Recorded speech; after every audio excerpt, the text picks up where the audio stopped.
Okay, so take your Bibles and turn to Revelation 12. And being I said that, we're going to get started real quick. But, last Wednesday night before last, because I won't hear last Wednesday night, we covered most of chapter 11. We're jumping over into chapter 12. It was something that took extra studying on. Sometimes the more you study, the more you learn, and the more you learn, the more you forget what you're supposed to say when you start.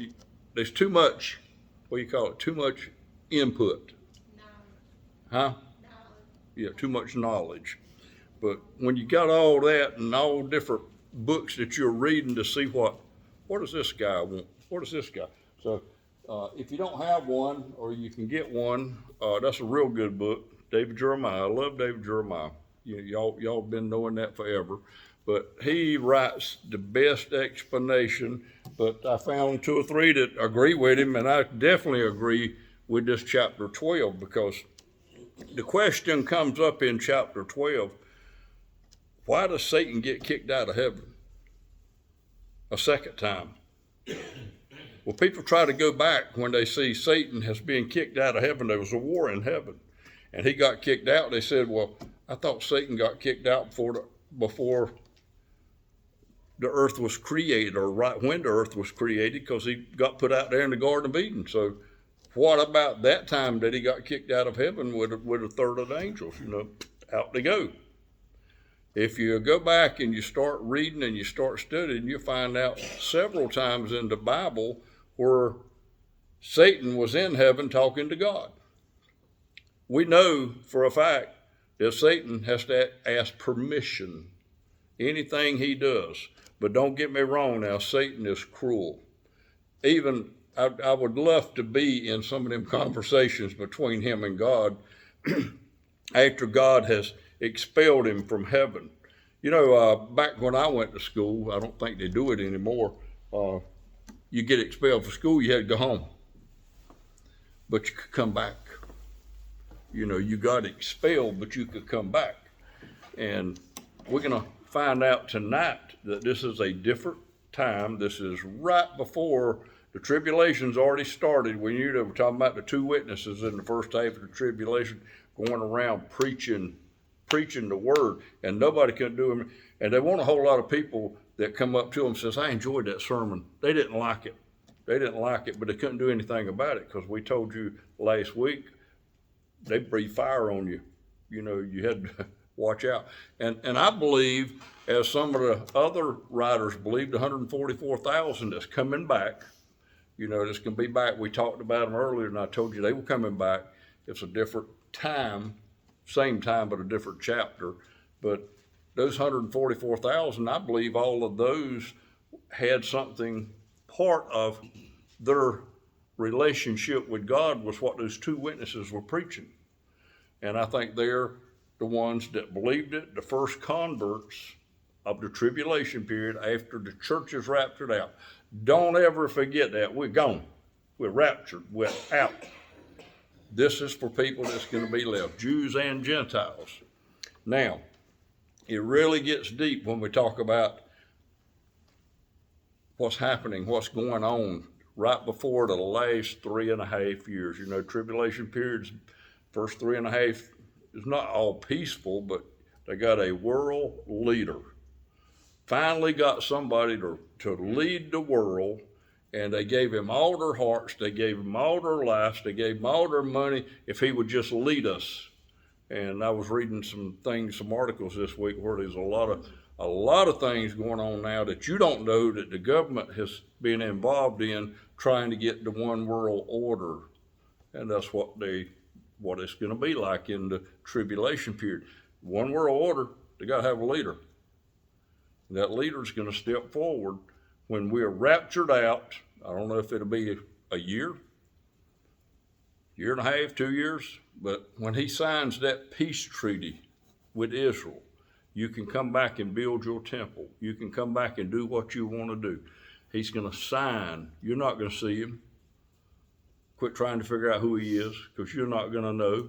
You're going to be gone. Because when he signs that peace treaty with Israel, it's the beginning of that 7-year tribulation period. They got them a leader, okay? We'll leave it at that and then move on. He's going to be the greatest thing since strawberry and fig preserves. I had some for lunch today. They were good too. But he's going to be, just nothing's ever been like. Remember, people used to talk about John Kennedy, and they've talked about Roosevelt and different ones that they thought was the greatest thing that ever happened. They were going to be the Antichrist. Well, some of them didn't like being named Antichrist, but what does Antichrist mean? It means against Christ. It don't mean like Christ. It means against Christ. Anti-Christ.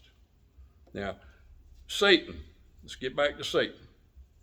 Satan had access to heaven after him and his angels got kicked out. Now, you got to go back to, and this is going to blow some of you's mind, when we talk about three heavens, first, second, and third heaven. And Satan got kicked out of the throne heaven where he was he was probably one of the most brilliant angels that there was. His problem was he wanted to be God. He didn't want to be like God. He wanted to be God. He wanted to rule. He wanted to reign. He got enough people, or angels, to come with him and tried to overtake it. And God expelled him, if you want to use that word. He got expelled from heaven, and all the angels did too. And now, a lot of people get it wrong. They think they're in hell, locked up in a pit. No, they're everywhere. We see a lot of times in the Bible when it speaks of the God of this world, and it's a small g. And that's who Satan is. He is the God of this world, the world. My sermon Sunday is going to be the world outside looking in. Looking into what? Looking into us. We're inside. The world is outside. And Lord might change it for Sunday, but we're going to try it. But that's the title of my sermon Sunday. But Satan, very crafty, very smooth, very intelligent. Like I said, he was probably one of the most intelligent angels that there ever was. And when he sends his Antichrist to take over this world, it's going to be a person that probably have the highest IQ of anybody that's ever been on earth other than Jesus. He's going to be crafty. He's going to be, what was that song, Miss Darcy? The devil is a sly old fox. If I catch him, I'll put him in a box. Turn the lock and lose the key for all the tricks he's played on me. He plays tricks on us all the time. But that's where we are in our study, getting up to chapter 12. And chapter 12, like I said, is very interesting because these two witnesses that have been put on the earth we talked about last week, and I think I agree, and Jeremiah agrees, and several of them agree, it's Elijah and Moses. They were the same two that was in the transfiguration, but they are going to be powerful. Satan hates them. He knows them. He knows who they are. He's been trying for ages and ages and ages to do what's getting ready to happen in this story tonight. And it's the time of the last trumpet too. When that last trumpet sounds, there's four major events that's going to take place at the last trumpet. And the first one is the nations of the world are angry. I don't think I've ever lived in a time where the nations of the world were any more angry than they are right now. You know, it's leading up, precursors to the tribulation period. And the last trumpet sounds, and Warren Wiersbe, if you've ever read any of his writings, he said, note the change in attitude toward the nations of the world. He said in Revelation 11:2, the nations ruthlessly take over Jerusalem. In 11:9, they rejoice at the death of the two witnesses we talked about last week. They even have a party. They throw a party, like Christmas, exchanging gifts. And he said, but now they're angry. Their attitude has changed. They're at an angry stage. Now, how'd they get to that angry stage? Well, the rapture's taking place, and they're mad with God because they didn't go to heaven. There's people that's going to be here on earth that thinks they're going to heaven, and when we're raptured out of here and they realize what has happened because they went to church, they listened to lessons, they listened to preachers, and somebody else told them there was a different way to get to heaven, and they didn't make it, and they got mad. So the world's going to be at a stage where they are madder than they have ever been. He says, but they were arrogant, and their joy didn't last long that they were having for these two witnesses that were killed. But there's another time coming when these nations are so arrogant toward Israel that they're going to unite and fight God's great battle at Armageddon. We get there later. That's another chapter. I told you there's 4 major events. The second one is God's judgment on the dead.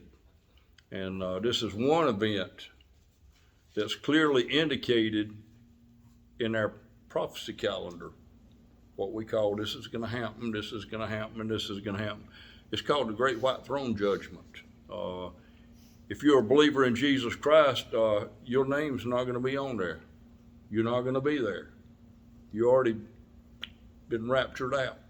There's a great white throne judgment coming. So you got the battle of Armageddon coming. You got the great white throne judgment coming. And those that became believers, and there are going to be some believers during the tribulation period, are part of this third event, which are rewards for the tribulation saints. We talked about it earlier in one of our studies, and they receive rewards at the judgment seat of Christ. That's when we're in heaven. We're all going to be judged when we get to heaven. You're going to have to go before the Lord. You're not going there to find out if you're going to get to heaven or not. You're not going to be kicked out of heaven, but you are going to have to stand before Christ and be judged. And then fourth, God's going to destroy those who destroyed the earth. Revelation 11:18. Those who have followed what Revelation 18 called it, the destroyer, and those that have followed the destroyer are going to be destroyed. So several things going on. But now we get to chapter 12, and we find out that there's war in heaven. War. Number one thing, if you're in a war, know who your enemy is. You got to know who your enemy is. And we all know who their enemy is going to be. And I say their enemy because I'm not going to be here. I'm talking about what's going to be going on during the tribulation period. In chapter 12 of Revelation, what do we become? We're spectators. We're spectators. That's all we are. The heavenly army. But the first thing we're introduced to here is it says, now a great sign appeared in heaven, and a woman clothed with the sun and with the moon under her feet, and on her head had a garland of 12 stars. Then, being with child, she cried out in labor and in pain and gave birth. Now, you'd be surprised how many people say, why are they talking about Jesus being born now and Jesus is already born? Well, you got to know when you're reading signs, it said there will be a sign. A sign is given in heaven. And we know that woman, I'm going to go ahead and give them to you real quick. The woman is Israel, okay? The child is Jesus, and the dragon Satan, or the Antichrist. But a sign was given in heaven of a woman clothed with the sun, the moon under her feet, and wearing a garland of 12 stars. She is giving birth to a baby. Another sign reveals a great fiery dragon with 7 diademed heads and 10 horns. We also identify the sea beast in the next chapter. You'll see him come up later. His tail sweeps a third of the stars from heaven, and he seeks to devour the male child. Now, we can all think back to the book of Genesis and what God told Satan. He told about the woman. He told about the seed. And ever since that time, Satan's been kicked out of heaven now. And he's mad. He wants still to be God. He won't ever learn. He knows the end of the story, but he thinks he can still do what he needs to do to be God. But here you are, you've got that seed. That seed was Jesus. It's already happened. And it says, the ruler who is to come. Well, didn't Jesus come? He was that seed we're talking about, and it was part of the formation of Israel. And it says the male child is called up to the throne of God. Where's Jesus at today? He's at the throne of God. And it says that the woman flees to the wilderness prepared by God.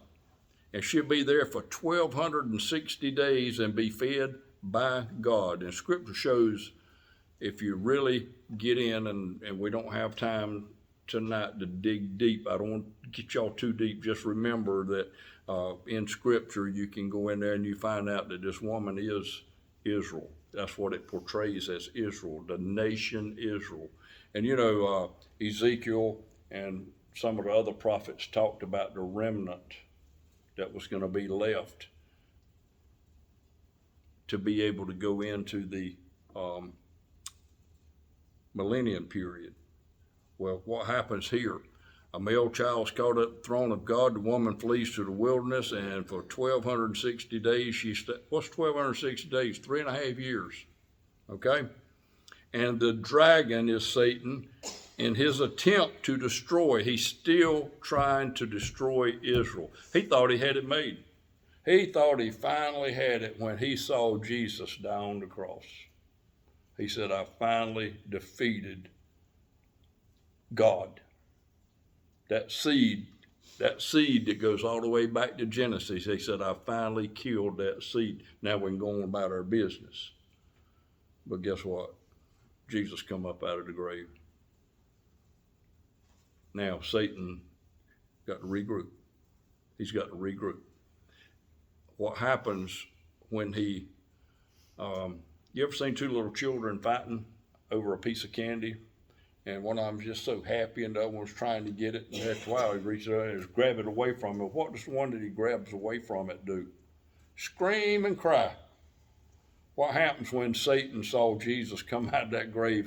He was like that child that had just had that piece of candy jerked away from him, screaming and crying, madder than he's ever been, and still wanting to destroy that seed. Too late now. So there's a war going on in heaven now. Now, to get back to our first question, was there two wars in heaven? Possibly. This is a different time, different period. We've already said that Satan had access to heaven. You know, he was up in heaven talking to God about Job.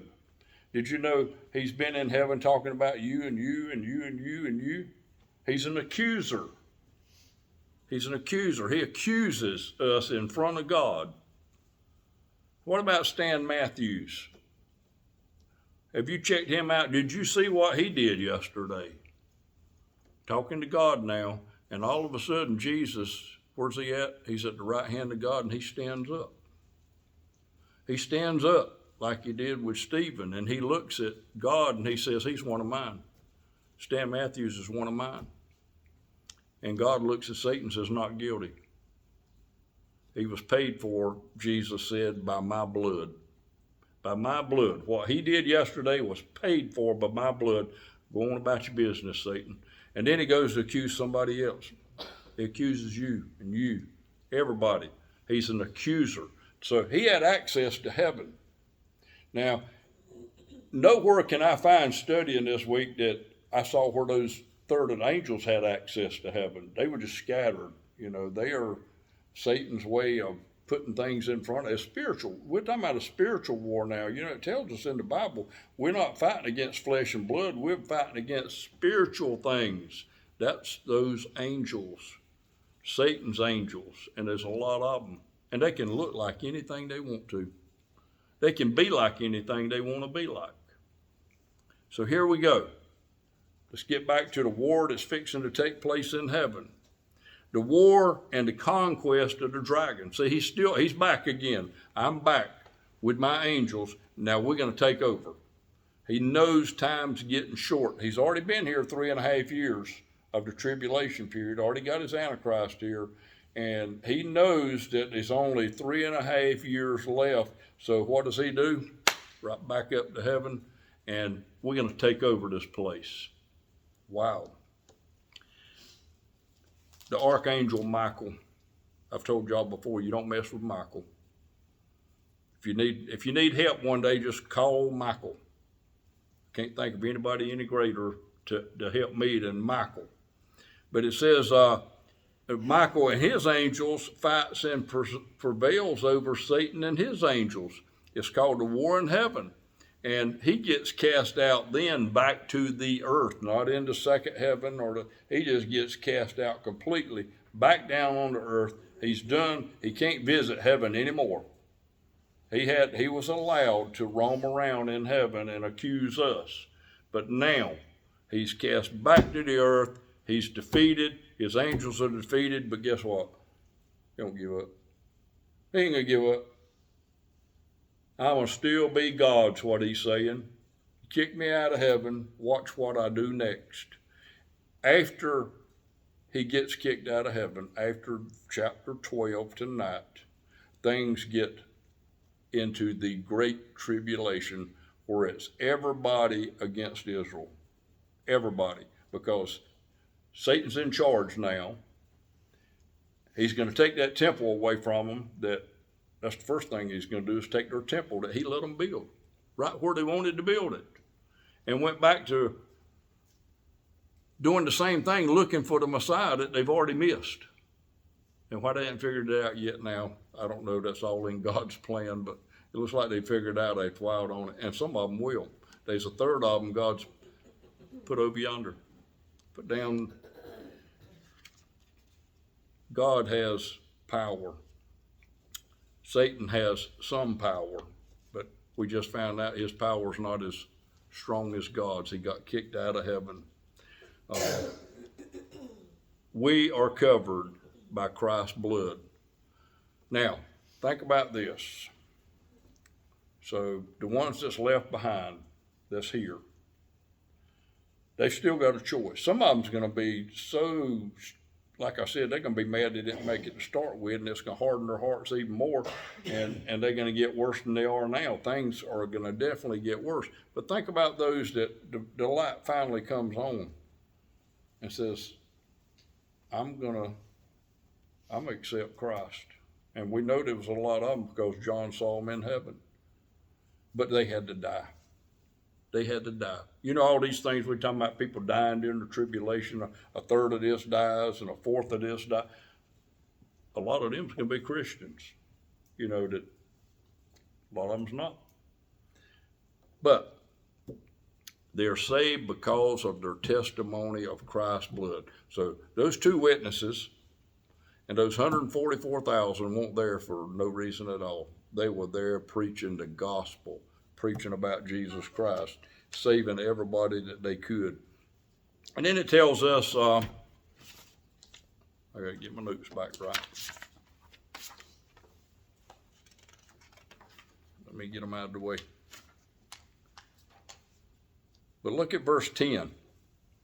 Then I heard a loud voice from heaven saying, now salvation and strength and the kingdom of our God and the power of his Christ have come, for the accuser of our brethren who accused them before our God day and night. That's what I was talking about a while ago. When you're getting accused, he's accusing you day or night, has been cast down. He's gone. And they overcame him. How did they overcome him? By the blood of Jesus Christ, by the blood of the Lamb, and by the word of their testimony. They got, simple word, they got saved. They got saved. And they did not love their lives. I like where the Bible puts that in. They did not love their lives to the death. In other words, they accepted Christ. It won't about them anymore. It won't about their life anymore. Their life is with Jesus Christ now, and I'm going to give my life to Christ. I don't care if I have to die to give my life to Christ. And that's what's going to happen, and even to death. is what verse 11 says. And verse 12 says, therefore rejoice, O heavens, and you who dwell in them. Here's one of those woes. Woe to the inhabitants of the earth and the sea, for the devil has come down to you, having great wrath. What does that mean? He's mad. He's really mad now. Getting ready to start the last half of the tribulation, called the Great Tribulation. Why is he mad? Because he knows he's got just a short time. He got a short time left. You know, if he can count, I told you he was very brilliant. He can count good as we do. He's saying, I got 3.5 years left. And in that 3.5 years, I'm going to be God. Whatever it takes, I'm going to be God. He's saying that the end of this story is not the way God said it's going to be. I'm going to show you. And then he starts persecuting Israel like it's never been persecuted before. It says, when the dragon saw, verse 13, that he had been cast to the earth, he persecuted the woman who gave birth to the male child. That is Israel. He's starting to persecute Israel. But I'm going to change the word right there for you, verse 14. But Israel was given 2 wings of a great eagle, that she might fly into the wilderness to her place. This is the remnant. They are protected by God.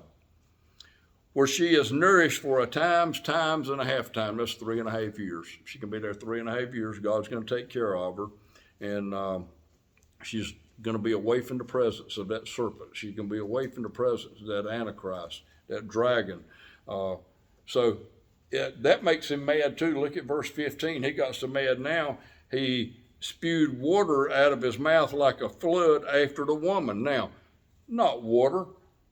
He sent his armies after army after army after Israel. That's what that means when he spewed water out of his mouth, to go and defeat those that had been set aside in the desert. But guess what happened? That he might cause her to be carried away by the flood, by those people that he was sending. But the earth helped the woman, and the earth opened its mouth and swallowed up that army of people that was after those that had been protected. Wow. I'm glad I'm not going to be here. I'm glad I'm not going to be here.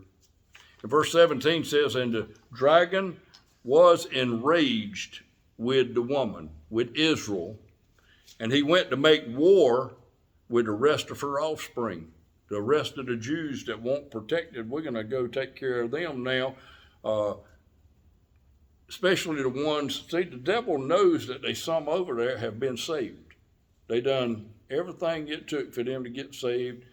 He took everything away from them he could to make them change. They didn't change, and we read that verse a while ago. Now, who keep the commandments of God and have the testimony of Jesus. The devil says, I'm going after them now. I can't bother them with, I just lost the whole army. We're going to go after these. The Great Tribulation. That's where we're going to pick up next Wednesday night. So this is the start of it. This is Satan getting kicked out of heaven. This is Satan trying to kill that seed. He wants to kill that seed. There was one other person in the world that we knew that wanted to do the same thing. That was Hitler. Didn't work, did it? Nope, didn't work. God took care of him. God takes care of his people. Now, to get all the depression away from you of what's going to be happening, let me reiterate one more time, and I told you I'd do this every Wednesday night. We're not going to be there. We're in heaven. We're rejoicing in heaven. So, what do we do right now? Right now, we do what I was talking about a while ago. We go out and we look for treasures every day, and we plant seed every day. Start planting seed. No, Marie. I'm not talking about seed. I have to pick on you every once in a while. But anyway, you see where it's going. Satan's been kicked out of heaven. He's mad. He can't have his way. It's like a little young'un temper tantrum, but this is not a little young'un. This is a very serious, brilliant, as there's never been guy. The devil won't in no red suit with horns. he's gonna be like you see on TV, these big executives with his silk suit and his, you know, and you all know Satan was a beautiful angel. So he's gonna have a lot of followers. So, but anyway, we're gonna pick up next week. We talked about the war in heaven. We talked about the dragon. I did want to read this that David Jeremiah wrote. He said, "Now we know where the people get the idea that Satan dresses in red and sports a long tail and horns." It's talking about when it was talking about the when Joseph had his dream and she gave and then the woman, which was some. I'm gonna back up just a second. A lot of people won't say this woman's Mary. You know, they say it's Mary. The Christian Scientist, that's a religious group, wanted to say that it was Mary Baker Glover Patterson Eddy. It's a lot of words in that name, isn't there? And then, like I said, a lot of people, the Catholics, say that it's Mary, but it's not Mary. It's the nation Israel. So I don't want you to get confused there. But there was one thing. Oh. It says, "I believe the Bible clearly identifies this woman as Israel, whom an enormous red dragon representing Satan." And he said that's where you probably got the idea that Satan had a red suit and pitchforks and horns, but he's not. He's a very beautiful, well-dressed, educated, like's never been person. Now, is he alive today? Could be. Could be. Is he a baby? Is he a teenager? Is he grown? Could be. That was a simple answer, wasn't it? Could be. And I'm going to leave you with this, 2 Corinthians. Just jump in there. Time out. No, let him finish. She's got a question. What?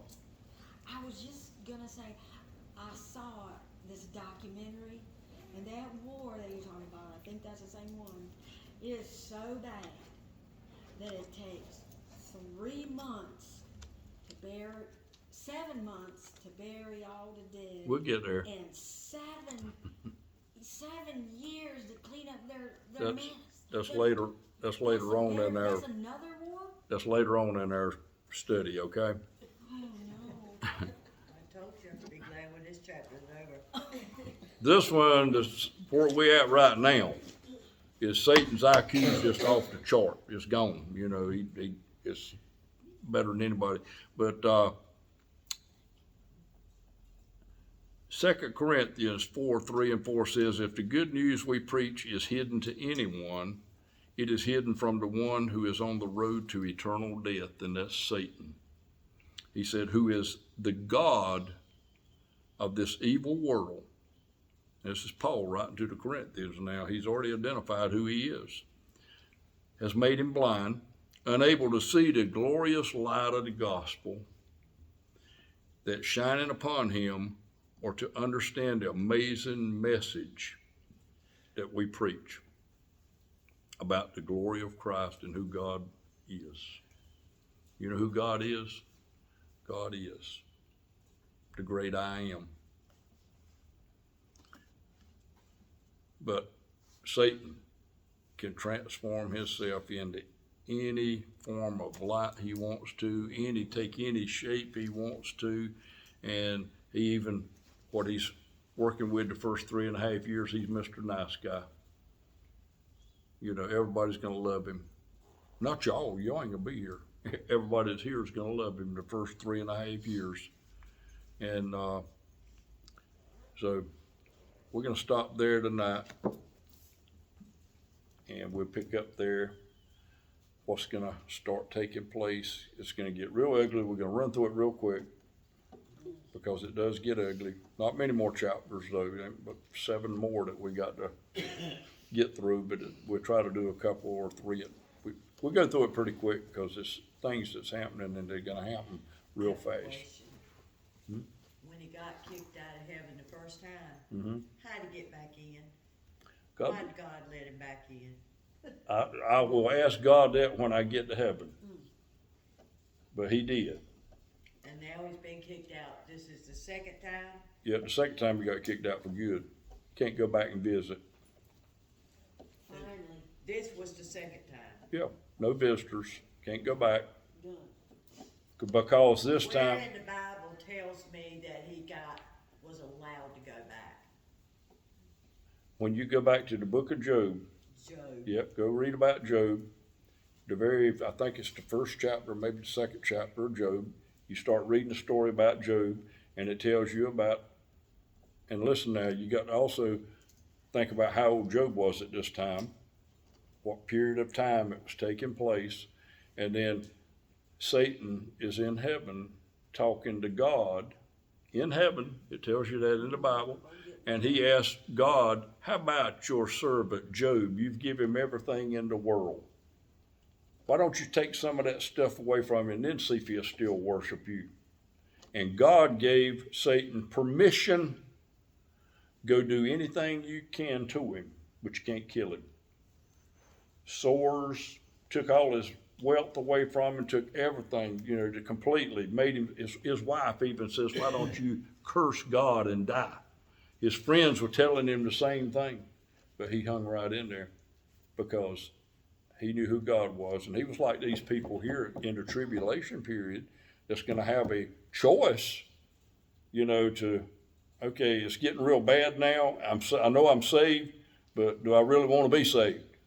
Now, I got to make up my mind. Do I want to die, because they're going to die? Do I want to die and go to heaven, or do I want to stay here and be with Satan and we can all end up dead anyway?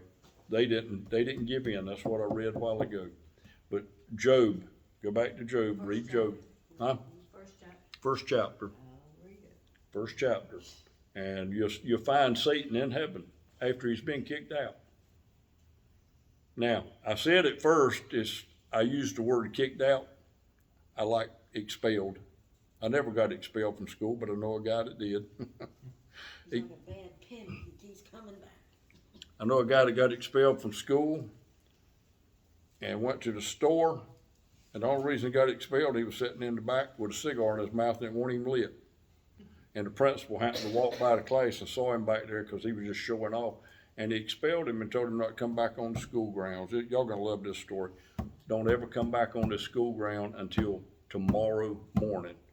Well, he went to the store.